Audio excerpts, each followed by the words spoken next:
All right. Welcome, friends, to this virtual world of presentations. I'm so sad we're not all in Disney right now, like usual. My timeline of Facebook memories and Instagram memories popped right up and said, "Oh, last year," and it was pictures of all of us at Disney World, and we're super sad, but we're excited to continue the tradition, at least through this new, virtual platform. So we are excited, and I'm joined today. Come over here so everybody can see you. I'm joined today with Anna Lynn Pendergrass. She's my 6-year-old who is a first grader, and she is going to be helping me with our presentation today. So first thing I'm going to do is I'm going to share my screen so you can see. Here we go. All right. View, slideshow. All right, guys. So the topic of my presentation is making cross-curricular connections through literacy and visual arts in the early childhood classroom. And that is basically a really fancy way of saying we're going to teach and assess through art. We're going to teach all of our curriculum subjects and all that, but we're going to use that art piece to add into it to make sure we have that authentic education. So this was a collaboration from several of us. We're from the University of West Alabama in Livingston, Alabama, which is close to the Mississippi state line of Alabama, Mississippi. And I'm Dr. Amanda Pendergrass, and I will be our key speaker today. And just so that you can put my face with my name, there's my face. This is Anna Lynn. She is a first grader this year. And there's a picture of us from last year when we presented. She presented with me last year, and she did such a great job. We invited her back. So the first thing that is super important to even talk about is, why would we even teach the arts? People, have that misconception of, well, there's no time, there's no funding, it must not be important. But actually, it's very important. So the arts transform the environment for learning. You think about a kid that's sitting in a classroom and they can be hands-on and they can create and they can make, versus sit at your desk with your pencil, with your paper, and just do these worksheets. So they definitely can transform that environment. They can also reach students in ways that they might not otherwise be reached. You have a lot of kids in your classroom, I'm sure, that you really have to get to know them, and you got to figure out what makes them tick and what excites them. And once you really lock into that, you can connect with them and you can reach them and help them, learn so much in different ways. It also connects students to themselves and to one another. We, have kids that can really learn about themselves through art, through that creation, through, all of those, just that open-ended way of teaching. Could you try again? And also, it helps them really connect them to each other, because sometimes that's how kids can make friendships or learn to work together, life skills. It can provide new challenges for those who are already considered successful. I have 3 kids of my own, which you're going to get to see a lot of pictures of them in a few minutes. And they're all 3 very successful little people. And when we throw art in there, it gives them a new way to be successful, to show how they learn. It makes them actually think a whole lot deeper. My 4-year-old this morning He's interested in airplanes because my husband's a pilot. So he got out a cardboard box and he cut that thing up and he gave it wings and he glued juice boxes to it to make pedals and to make steps. And he had controls that he put in. And through that building, it was a great new challenge for him in so many different ways. We're working on fine motor with him. So, that was strengthening those fine motor skills. It was also making him ask questions and learn new things. And, he's already a smart little 4-year-old, but this was giving him a new challenge to really share and grow as a learner. It also connects learning to experiences of the world of work, which could be things like your normal everyday learning experiences that we have to go through, like how to work with each other and how to communicate and how to be efficient with our time and our resources and things like that. But also it opens it up to, the world of work, thinking about different careers and how you could do something like this in your career. I mean, like again, with my 4-year-old building this airplane out of a cardboard box, it's opening his mind up to there's a bigger world out there where we can do things and we can make stuff and we can, create, and that could actually be a job one day. The arts foster so many things. They foster creativity, they foster cooperation, cultural understanding, problem solving, critical thinking, and teamwork. So when we are doing arts, activities, they're being creative. They're doing all kinds of things that they might not normally do. They're using their imagination. They're really stretching their brains. They're also having to, learn cooperation skills. Sometimes when you're working alone, you don't have to do it the way someone else wants to do it, so there's not much cooperation involved. But when you're working with partners or you're working in small groups, there's a lot of cooperation because everybody has ideas, and a lot of those ideas are backed with very strong opinions. So the kids have to learn how to cooperate. They also have to learn how to communicate.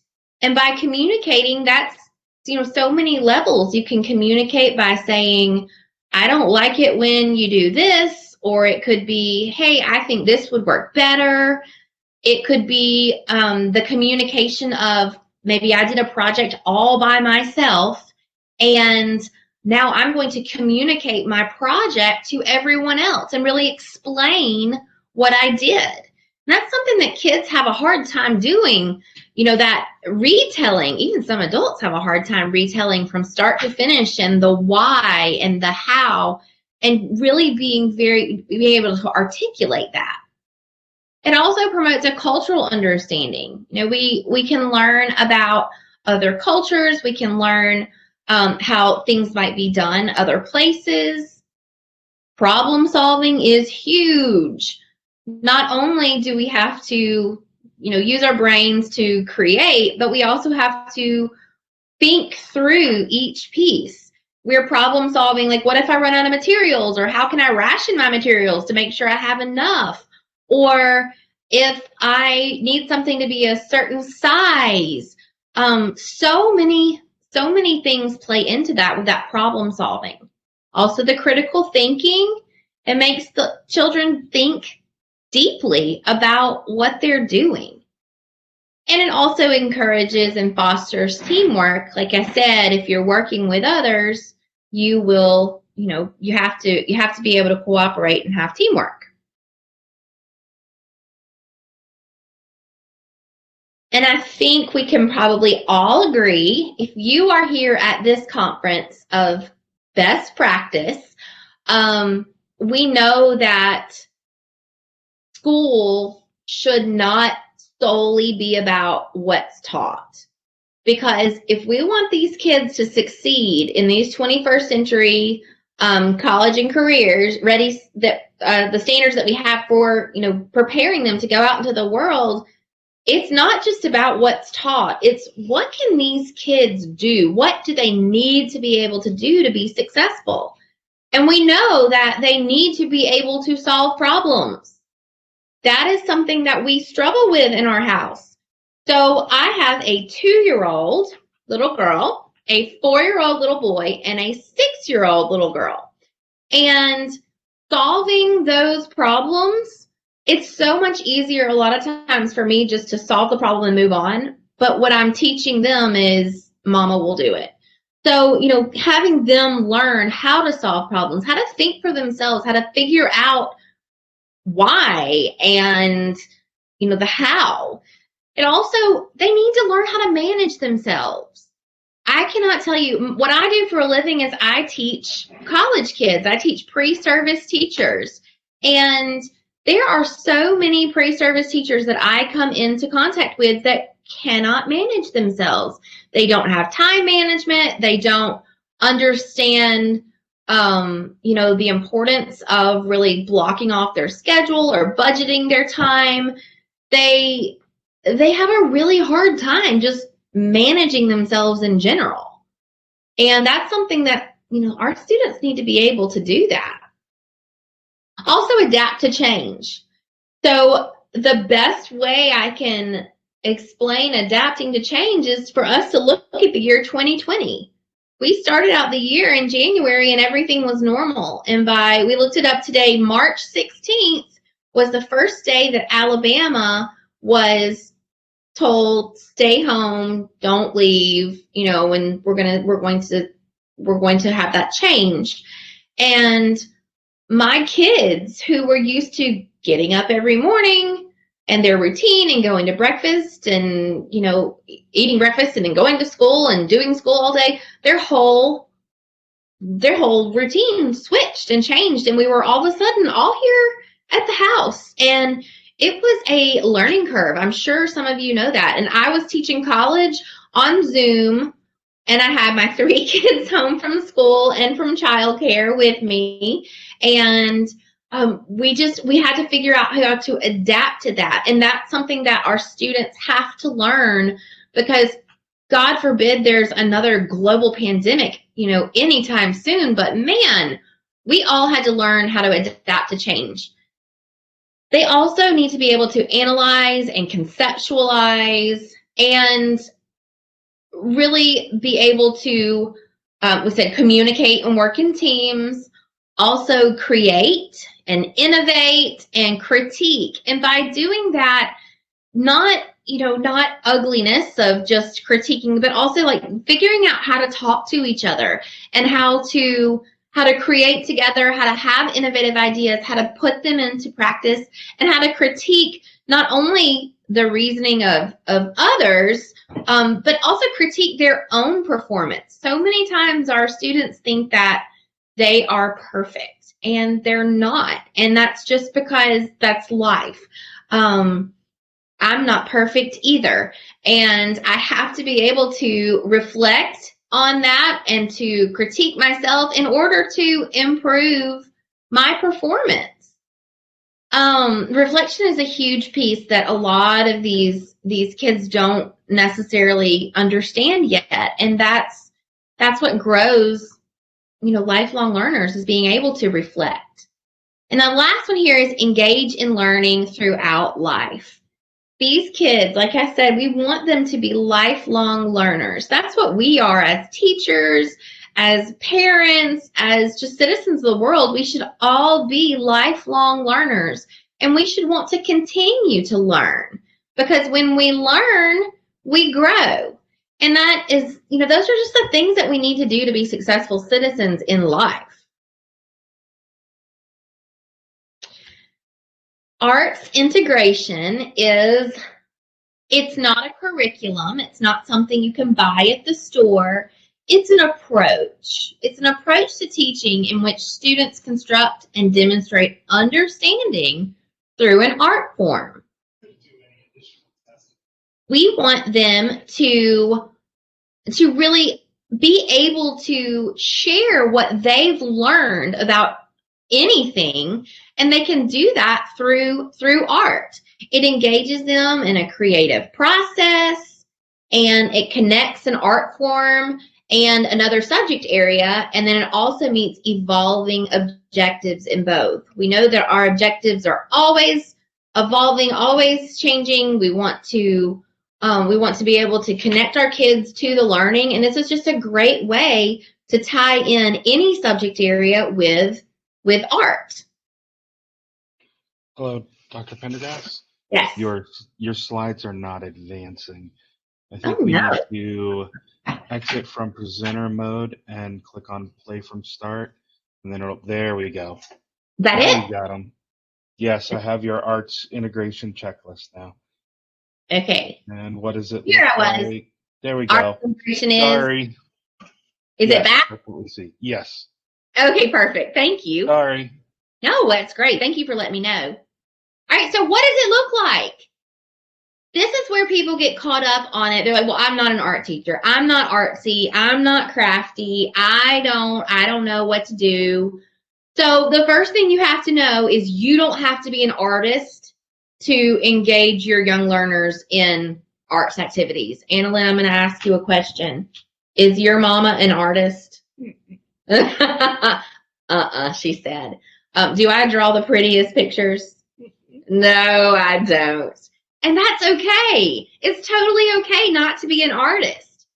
What we want to do is we want to integrate children's literature and art with math, science, and social studies. So I am an expert in teaching, not art teaching, but just teaching in general. So what I need to be able to do is I need to be able to choose quality children's literature. I need to be able to look at my math and science and social studies. I need to look at my reading and language arts. And I need to be able to tie those together with children's lit and then create something like some kind of open-ended plan. Also, creating these really fun and interesting projects and activities and all of that, it does not have to cost a lot. It does not have to break the bank, for sure. Something that we do a lot of in our house is we paint, we use crayons, we use markers, we use cardboard boxes because let's be real, in this year of 2020, we have a lot of deliveries being made to our homes. My kids know how to get the scissors out. We make things out of paper plates. We save all of our scrap construction paper and egg cartons and all kinds of things, and we use all of that. It doesn't cost a lot of money. Every once in a while, we replenish our markers and crayons, but we really haven't had to buy a whole lot of anything unless it was just a specific kind of project we wanted to do. And that also is very important to think about, that art is different than craft. So if I'm going to do crafts with my kids, then I will probably need, more supplies or certain supplies. But with art is open-ended, and not everyone is going to have the same ending creation. With a craft, everybody has the same ending creation, and it looks pretty much the same from kid to kid, but art is going to be completely different. And what I love so much about integrating art into my subject areas is that it targets the whole child. Little kids, all kids, even adults, we learn so much by creating and designing projects, especially these little ones. That's how they master their basic skills. They learn through play, they learn through creation, and they share what they've learned through all of that. A little bit of background on what we've got going on in our house is, I told you I have three little ones, a 2, a 4, and a 6-year-old. And this year we have, and I'm a full-time college professor. I am very tired all the time, just like any parent is, especially during a pandemic. I and working from home mostly, but I do teach a little bit on campus, but most everything is virtual for me, which gives me my days to work with my kids because we decided to go the homeschool route. And then my evenings, when my husband gets home, we flip-flop, and then I do all my work. I'm kind of nocturnal, I feel like, except I'm up all the time, so I guess that's not really nocturnal. But we have created a little classroom in our house. It used to be our dining room, and now it's our classroom. I'm a former early childhood teacher. I taught first grade for the majority of my 10 years in the classroom, and so this little classroom space that we've created is the same kind of area that I would have for my own kids. We've got all the stuff and all the supplies, and this is what we do. In the morning, we get up, we eat breakfast, and we come to the classroom, and we have our daily routine of everything we're doing. Having a 4-year-old and a 6-year-old who are ready for so much more developmentally than a 2-year-old is tough, but really we figured out how to make it work. I come up with kind of with like a theme for, just keeping it thematic for novelty purposes for the little ones. And then my first grader, she gets to learn about the theme too, but she takes it, deeper in that. And so we have really had a lot of fun learning, and which means, having a 2-year-old, she likes to cut and glue and color and fine motor. Those are the things we're working on with her. And my 4-year-old, he's a future engineer. I don't even know what else to say about it. And then my first grader, she can take it all, and she can do all the fun stuff, all the crafty stuff, all the artsy stuff, and take it even further with all of her cross-curricular learning. So when I'm using arts integration, I have a checklist, and I'm looking to see if constructivism is evident in my instruction. And what I mean by that is, are my kids learning through doing? Is it child-centered versus teacher-centered? Am I giving them, sit down, do these worksheets, this is the outcome you have to have, everything should, be nice and on this paper? Or am I encouraging them to interact with their environment and learn through discovery? Because that's what we want, is that constructivism, that constructivist theory. We have the next one is, are the students engaged in constructing and demonstrating understanding as opposed to just memorizing and reciting knowledge? Yes, at some point you have to memorize things and you have to share out that knowledge, but why? Let's learn it a fun way. Let's learn it through being engaged and really constructing our knowledge. And we're going to build, and we're going to make, and we're going to read, and we're going to experiment, we're going to try, and then we're going to demonstrate all that we've learned through some kind of arts activity. And that to me is a whole lot more meaningful than learning the way I did in school. We sat down in a desk, we were silent, we did a lot of memorizing, we did a lot of, just reciting what we learned, and there wasn't a whole lot of depth to it. Are the students constructing and demonstrating their knowledge of the skill being taught through an art form? Well, obviously, if we want to have arts integration, we need to have them demonstrate it through an art form. We want them to be able to come up with some kind of way that they can express their thinking, share what they've learned through some kind of art form. Are the students engaged in a process of creating something original as opposed to copying or parroting? There's a time and place for crafts. I love a good Christmas craft and the cute little handprints and all of those sweet things that I'm going to treasure forever. But there's also the need for our kids to be able to create original work. It's open-ended as possible. We go once a week. We live in Demopolis, Alabama, and the closest bigger city to us is like Tuscaloosa. Roll Tide, friends. So we go to Tuscaloosa once a week, and we go to art class. And by art class, I mean it's an art studio for children that we go in, and there are no instructions. There are no, you have to do this, you have to do that.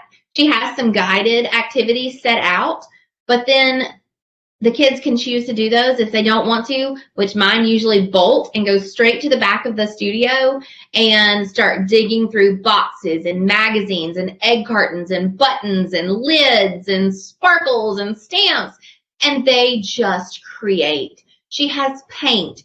She has glitter. She has, all kinds of different media for the kids.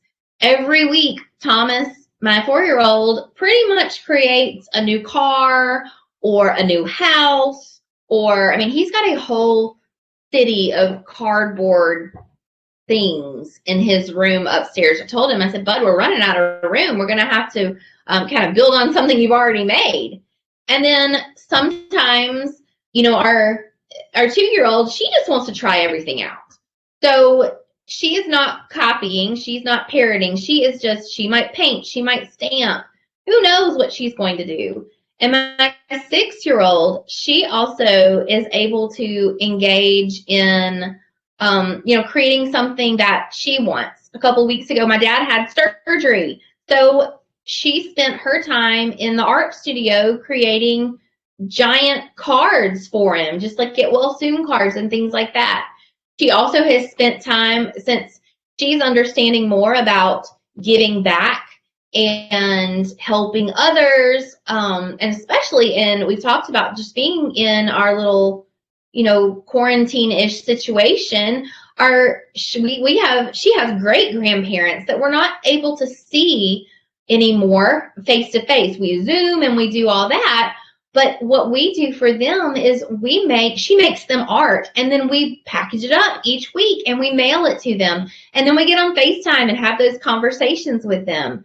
So, this is just a creative process that it meets them where they are and wherever their little hearts are and their little brains are. And that's such an important thing.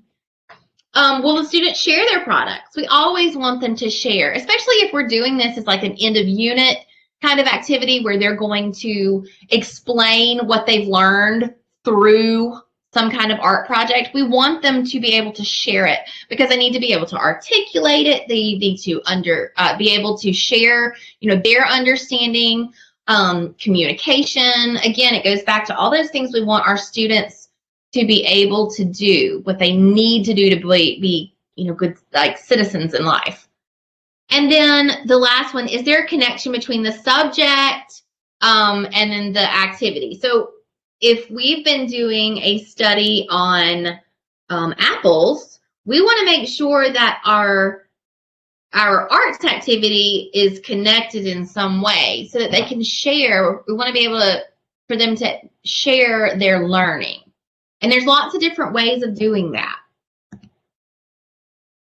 So now we're going to talk, and Annalyn, I hope you'll help me share some of these really cool things.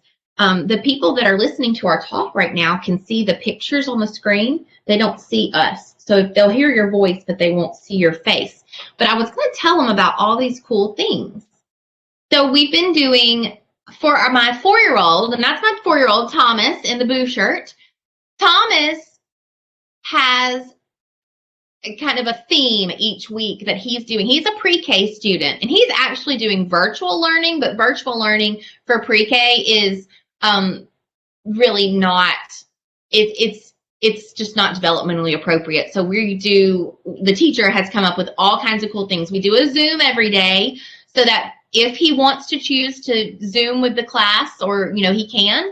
And if not, she sends us a guideline of all these fun activities that we can do throughout the week. She has lots of different things planned in. She gives us prompts, but she comes up with a theme for each week.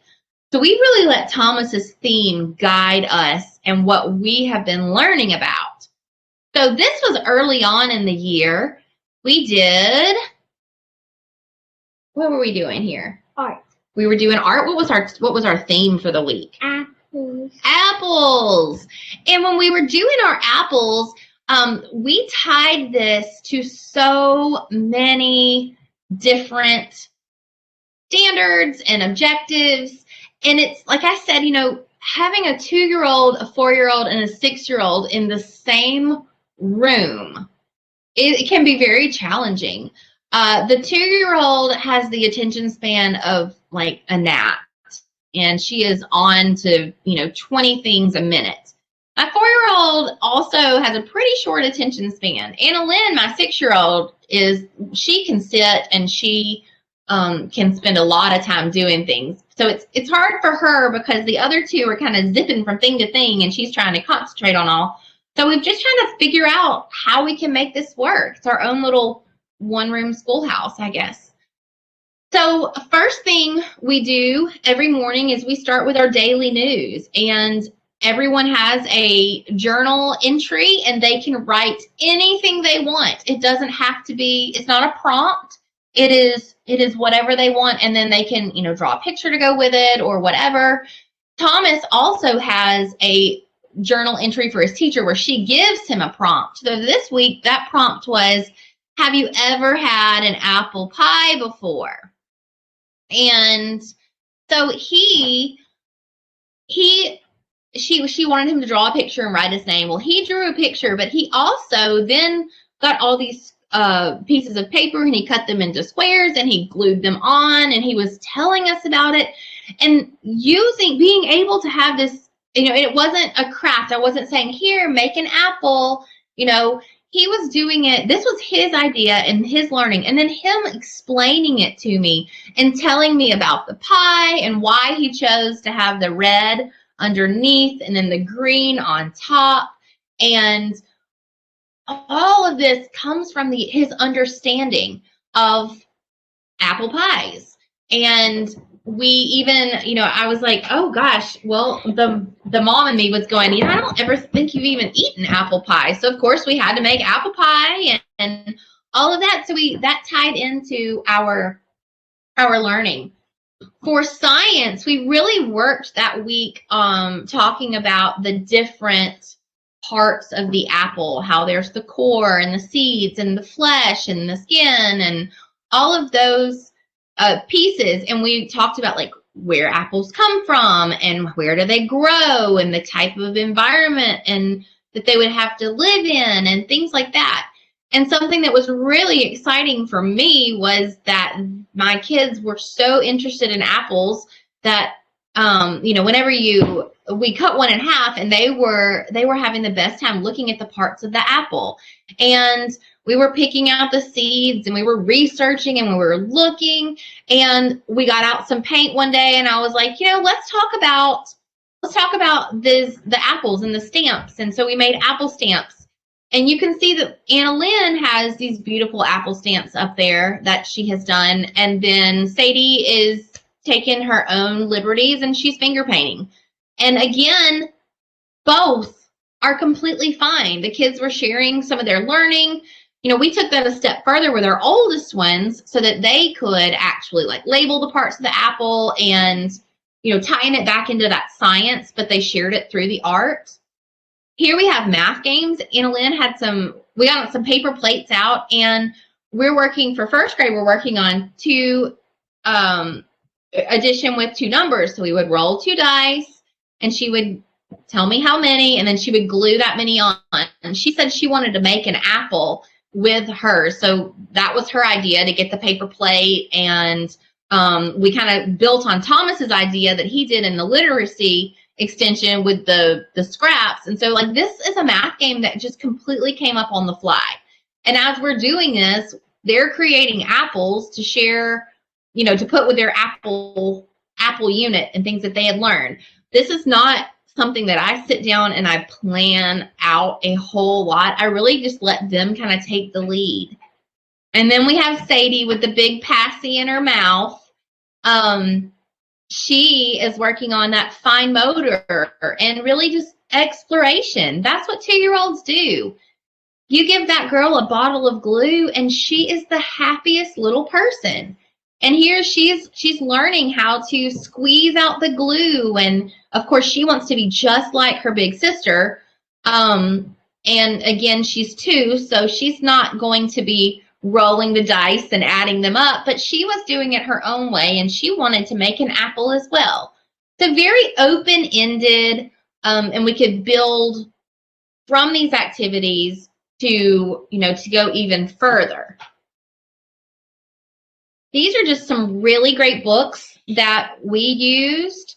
I'm a book hoarder, self-proclaimed book hoarder, and I am constantly buying children's books. Annalyn, how many books do you think we have in our house? 80,000. 80,000. She might be about right. We have books in every single room, and I cannot resist the urge to buy a new book. Children's books, though, those are my favorite. So we have books everywhere, and we are constantly looking for more. These are some really great books to be able to tie in, the literacy component, and then also, 10 red apples. You can use that for math and counting. And then the others you can use for the science and even the social studies of like what kind of climate, what kind of soil would apples need to grow in, apple trees. And then always the favorite, the giving tree. And that kind of gives a different perspective of a tree, and also helping understand like the story part. Because as we're doing this, as we're studying and we're learning language arts and things, we have to be able to make sure that my 6-year-old can retell and understand the parts of the story and make, text-to-text connections, text-to-self connections, all of those things. So we're still tying in not only nonfiction, but also fiction, so that we can, continue to meet all of the standards that we need to meet to make sure she is right on track. Another unit that we did was a unit on fall.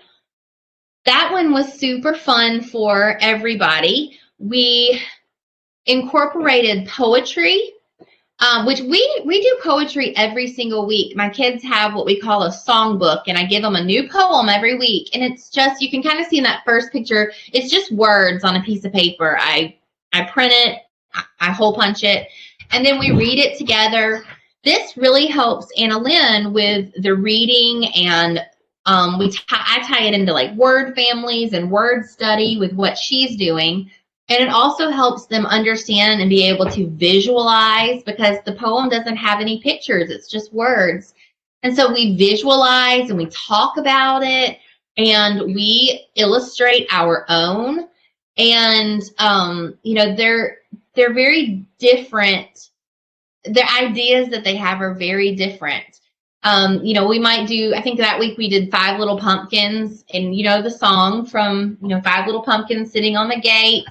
And Annalyn chose to draw all about the like the whole story and the whole, like all the different parts, and where Thomas focused, I believe, on like one pumpkin. His favorite pumpkin was the one that was rolling out of sight. So that's the one that he drew. So even there, it's very open-ended. It's not that everybody has to have the same answer or the same illustration. It's you pick what makes sense to you, what your favorite part is, something like that, and you share your understanding of it. For science and math, we did lots and lots of nature walks. We love a good scavenger hunt, and we love nature walks. And we live out in the middle of kind of like a big field, so we are able to go and just kind of wander around. And this week in particular, we collected leaves, and through that we collected all the leaves. We talked about like, why are some green, why are some brown, our leaves were changing, why does that happen? Looking at the texture of the green leaves, how they were pretty, they're still like they're not brittle yet and all, but yet the brown leaves were crunchy and dried out. We brought them in, and you can't see it in this picture, but we had leaves all over the floor. It was definitely an idea I didn't really think through. I should have done that one outside. But cleanup was, cleanup's part of it.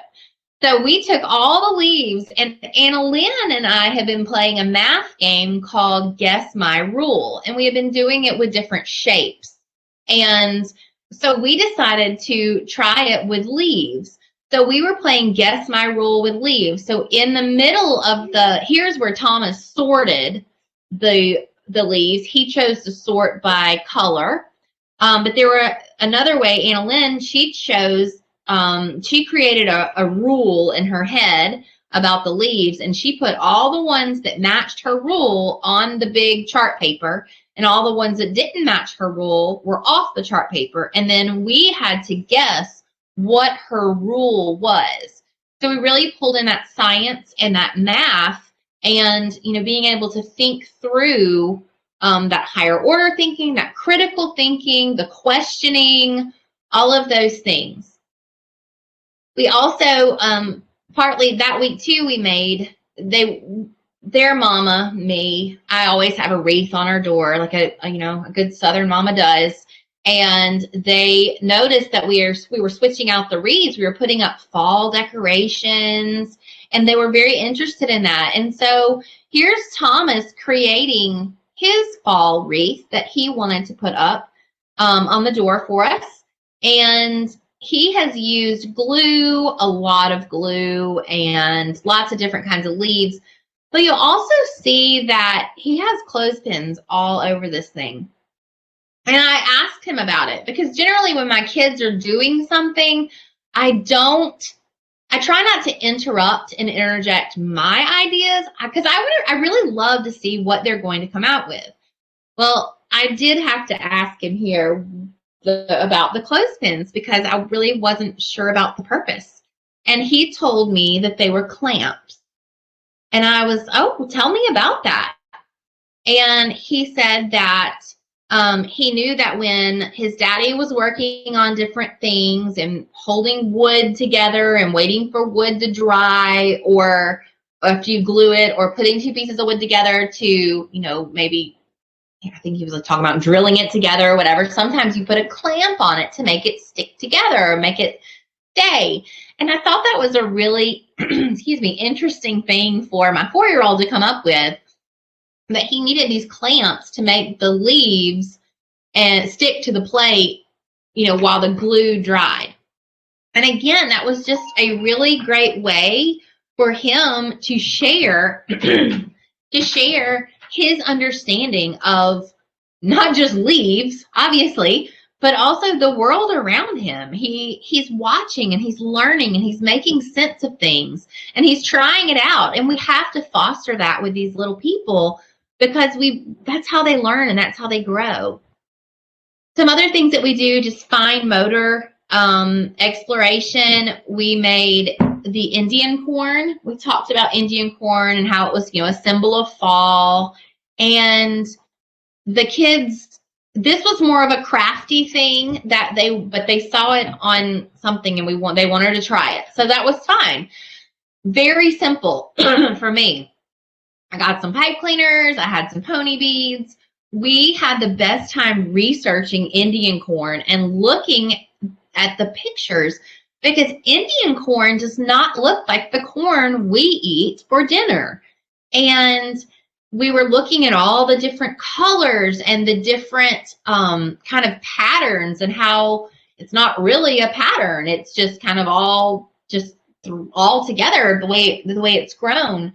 And we had a really good time working through with those beads and separating them by colors and putting them back together in little shades that we liked together. And that was something that was really fun, because we didn't get to spend Thanksgiving with our extended family like we usually do.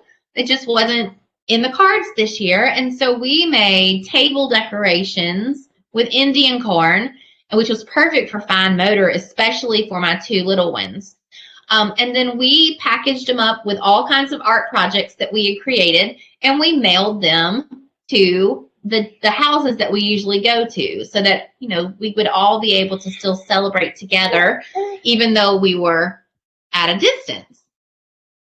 And these are some really great books that we've used, always incorporating music, chants, anything by Lois Ehlert with her collage in her illustrations. That's a huge thing that we talk about, the different art mediums.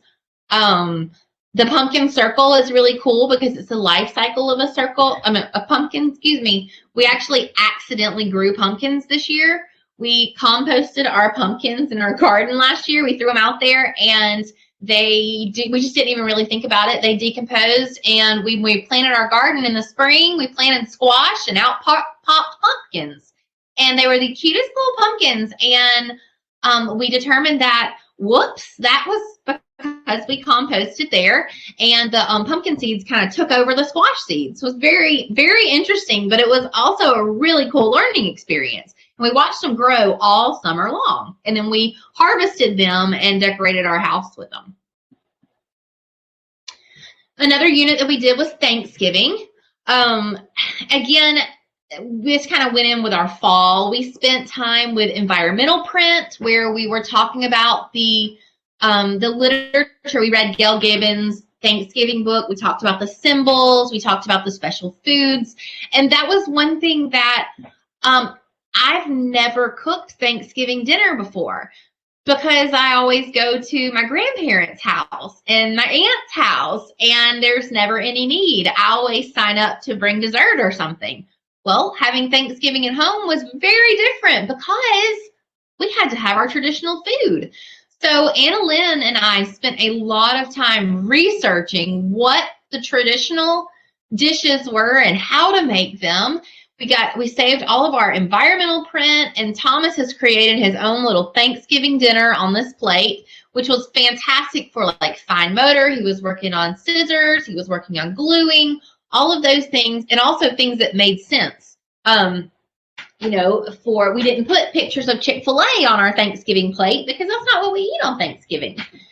We also did some really great music and movement. We talked a lot about steady beats. We have lots of books that talk about, you know, with different songs or whatever. And we made our own musical instruments, water bottles and noodles. We also used the pony beads that we used for the Indian corn. We had one with pony beads, one with noodles, one with pony beads and noodles. We had some sand. We had all kinds of different music and movement bottles that we made, and then we practiced those steady beats. And what's so cool is every week when we drive to Tuscaloosa for our weekly art class and gymnastics class, and our, you know, the things that we do, we listen to the radio and we sing songs together. And it was so cool because Anna Lynn said, "Oh my gosh, I hear a steady beat." And so we were talking more about that. So that learning is extended, no matter, just in everyday activities. And then always, you know, sensory. Here is our little Sadie, again, with that big passy in her mouth. She is at art class, and she's making a turkey. Now, her turkey did not turn out like what, you know, a crafty turkey might have. It started out, you can kind of see here, it looks like a turkey. And then she took some liberties, but that's okay, because again, it's not about, you know, it's about them creating and exploring, and especially with these little ones, that glue, again, she is all about the glue and for that fine motor. And these are some of the books that we used for our Thanksgiving. Eileen Spinelli is always one. Turkey Trouble, I didn't put this in there, but we also have done the turkey camouflage project. Remember that one? The turkey camouflage, where we had the turkey and we had to help protect him from getting eaten for Thanksgiving. Oh yeah, last year. What did you make yours into? Do you remember? Was the ballerina, I think? I think it was a ballerina turkey that you did. And so you get to disguise your turkey. Well, Turkey Trouble is a great book to read, you know, to start that conversation. Setting the turkeys free is absolutely amazing. Lots of handprint turkeys and feathers and art and toothpicks. And we read that, and then we ended up with a mural of turkey stuff. All right, we have another one for you, gingerbread. This is the one that we've just finished up recently. And we do, and something I haven't put in throughout all here in all the different pictures, but we do sensory bins all the time. And if you don't know what a sensory bin is, I'm going to show you in a couple of slides. But here's a picture of one of our sensory bins. This one has kinetic sand. There are scoops, there are jewels, cookie cutters, all kinds of things. And it's really just presents. Yeah, there were little presents, jingle bells. And it just is a way for kids to touch and to make. And then you can clean it up and you can use it again. And it fosters so much open-ended play. Well, we read the Gingerbread Man. We actually read several of the different Gingerbread Man stories. And each day we tied it to different things. So we did our sensory bins. Sensory bins are always a choice in our house. And a lot of times if we are missing our 2-year-old, she is in the classroom with Play-Doh and cookie cutters. She loves to create through that and to show me what she's created. It's fun. Here's a picture of the girls, and they are doing glyphs. So we tied in some math and the understanding charts and graphs, and we did some different glyphs with the gingerbread men. For literacy, again, we read all the different gingerbread books. We created like Venn diagrams to compare and contrast the stories. That was something that Anna Lynn, as a 6-year-old, it was not new for her, but it was something that we could ask questions and take it a little bit further. It was newer for Thomas, our 4-year-old, but he did a really good job. And Anna Lynn actually helps facilitate a lot of that learning that goes on with our 2-year-old and our 4-year-old, because she's the big sister and she already knows a lot of it and she wants to share what she knows with them. So it's really neat to let her take the lead on things. For some more literacy, we read about the gingerbread man's house and how all of the different ways you could, create. And that was just a perfect segue into, well, let's have an arts activity to share what we learned about creating. We added in some math and some science. We cooked. We made gingerbread cookies. We did not get ambitious enough to make the gingerbread house on our own. We did get a store-bought kit for that, but we spent one morning, all morning long, creating that gingerbread house. Each kid got their own, and it was so neat to see the differences too in the patterning that my 6-year-old has versus the absolute hot mess of the 2-year-old. But you can see in that last photo how excited she is. It does not matter that it's not a pattern and it doesn't match. What matters is she's having the best time. She is understanding how to use the materials. She's working on that fine motor. She's just thrilled to be able to participate like her brother and sister. We took that a step further because for us, we always are, what else can we do with this? We took it a step further. Anna Lynn, after it was all dried, Anna Lynn graphed all the different candies that she used and how many M&Ms and how many gumdrops and how many Hershey's Kisses and all of those things. She graphed all of that information so that we could really look at that and take that and be able to read that data, and then what can we use that data for. So that's something that we will continue on next week as we lead up into the last week of what we're going to be working on before we take a little break from school. But we're going to be continuing on with our gingerbread and our Christmas theme, since in our house we do celebrate Christmas. So there's lots and lots of different things that you can do. I really had a hard time narrowing it down, and it's just, we have done so many amazing things, and my colleagues are constantly texting me and calling and saying, oh my gosh, it is so cool that you did this, or it's so cool. Hey, have you tried this? That's what, it's so neat to work with a bunch of college professors that, that are former classroom teachers, because they are always giving me ideas and telling me, oh, try this and take some pictures. See if your kids will do this. Take some pictures, and I want to show it to my class. So my kids are the guinea pigs a lot of time, but they don't mind it one bit. They love it. Here are some really good books for, excuse me, Gingerbread Baby, anything about Jambrette. Gosh, we love Jambrette and Gingerbread Friends, Gingerbread Baby, the Gingerbread Man, the Gingerbread Girl. There's so many different text innovations that you can, find with all your theme. And inexpensive materials. Again, the thing that cost the most was the cookie stuff. And, but we're leaving that up for Christmas for decorations. And we actually, it's so funny because we have it on our table. And when we have our family meals, that's always something that we end up talking about, the different ways. And, hey, do you remember when we made this? And do you remember putting the candy on? And well, I would do it different this time. So there's lots of different extensions.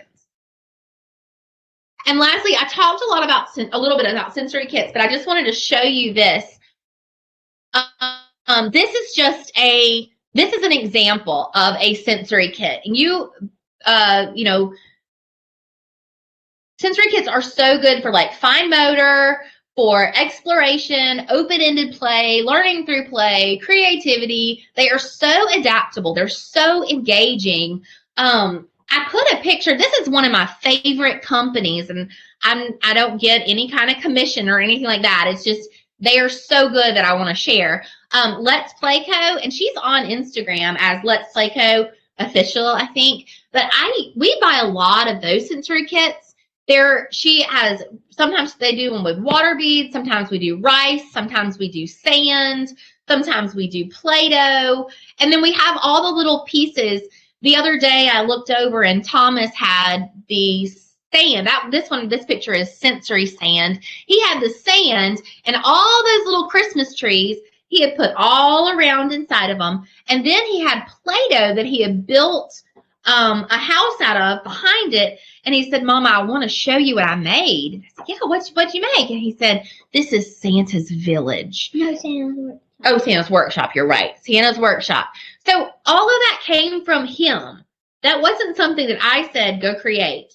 But these sensory kits are so great. And then what I love about sensory kits is the novelty of them. And it encourages the kids to play and to kind of get messy, but they're not really that messy. So as a mom, it's super easy to, get it cleaned up. This is my contact information. Again, I'm Dr. Amanda Pendergrass. I work at the University of West Alabama. I am a mom of 3, homeschool mom, and a college professor and a former classroom teacher. And I would love to connect with you. That is not even my email address, guys. That is the wrong email.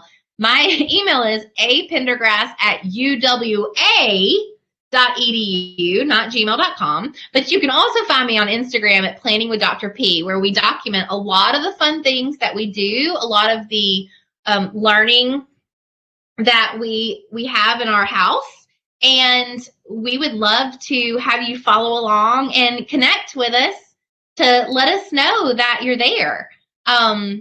Give us ideas. If you have more ideas for me, you want to use my kids as guinea pigs, you let me know, because we love it. And we would love to have you on this journey with us. Do you want to say bye to them? Bye. Bye. We're still a little sad that we're not at Disney World right now. Well, thank you so much. And it was a pleasure being here today. And I hope that we can connect. Thanks, guys.